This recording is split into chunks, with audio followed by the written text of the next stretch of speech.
G'day guys, LV here, and I want to talk about if a long range tank is necessary for traveling around Australia, or if just taking a couple of jerry cans will be good enough to do the job.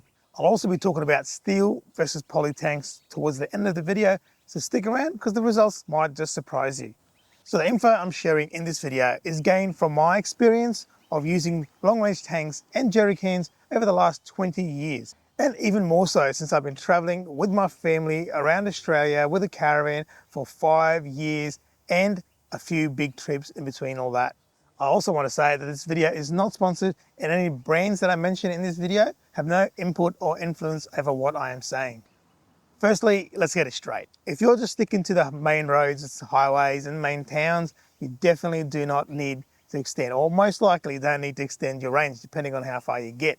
With us, with our caravan last time around, we went around Australia, we only had our standard tank, which was about 70 litres. Now, we had a range of about 350 kilometres while towing, and we never once ran out of fuel in our main tank while travelling on the main roads.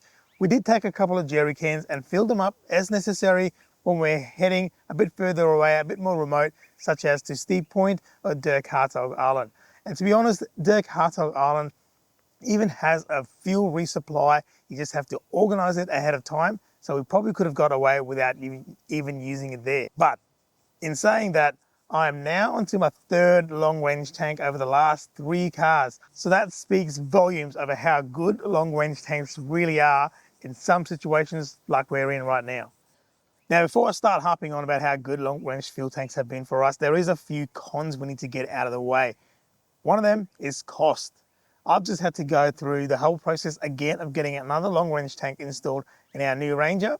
I can tell you they are very expensive.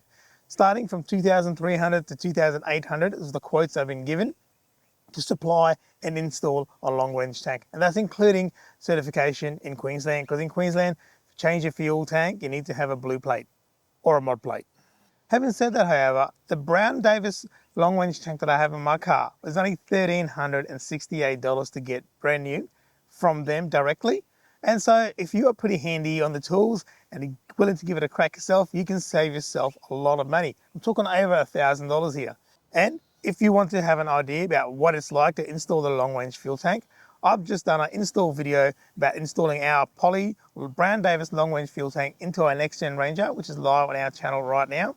So go ahead and check that out if you want to get an idea to see if you can handle this job yourself. Now, the job for me was done by a professional, Trent at Maximum Engineering, and he just let me shoot and film and put the video together while he was doing all the work. So once again, not sponsored or anything. Now, apart from the cost, you also have to consider the weight.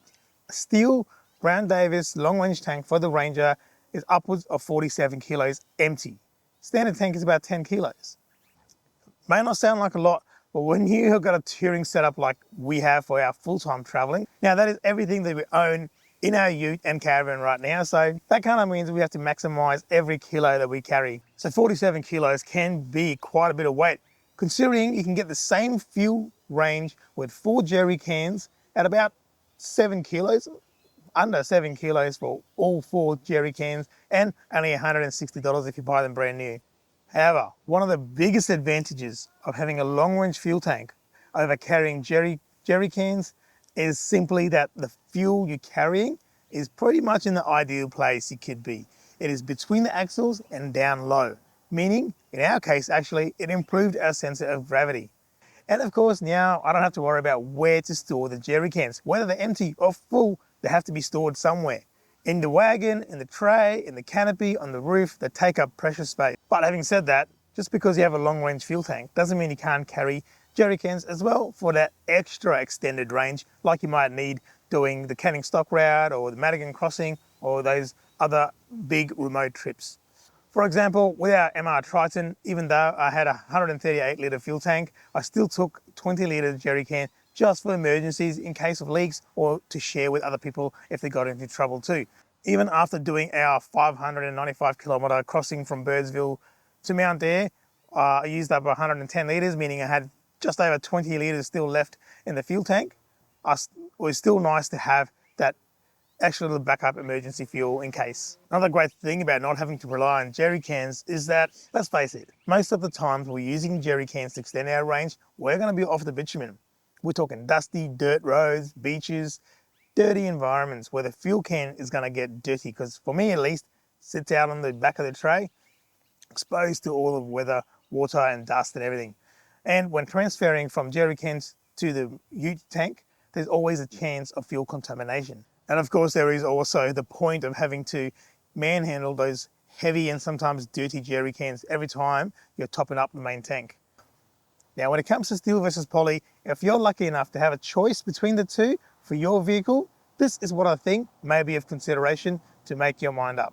Number one is obviously weights. Like I said, the Brown Davis long range tank for the Ranger is 47 kilos plus. Now that gives 160 litres, which is double the standard range. The standard tank is 80 litres. Compare that to the poly option for the next gen Ranger, it is 145 litres at only 25 kilos.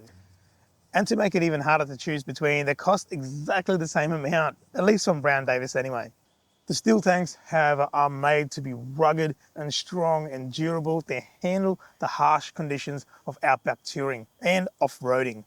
For me, however, it was simply the weight difference between the two tanks, and because, like I said, I'm maxed out with my touring setup, I really wanted to go for the poly tank, give it a try. I've had two previous steel tanks without any dramas at all over years of traveling through Cape York, through Simpson Desert, Ningaloo, Steep Point, Dirk Hartog, and many other outback roads. This time around, I'm trying out the poly tank. Now, I can't really comment about the durability of the poly tank right now. I'm only on my third fill up, but you can be sure we're out there traveling every corner of Australia and we're going to give it a good test. So, after having considered all that, do you really need a long range fuel tank to travel Australia? Absolutely not necessary. But I tell you what, it definitely makes life a lot easier and safer. And for that reason, it stacks up very high on my list of my favorite touring mods. That's my thoughts anyway. What's your opinions on the matter? Put it down in the comments for everyone to read, have a discussion about it. And thank you very much for watching. I hope you enjoyed this video. I hope you got something out of it. And if you're on the fence about a long range fuel tank, I hope I have helped to make up your mind on the matter. Thank you very much for watching. Catch you on the next one.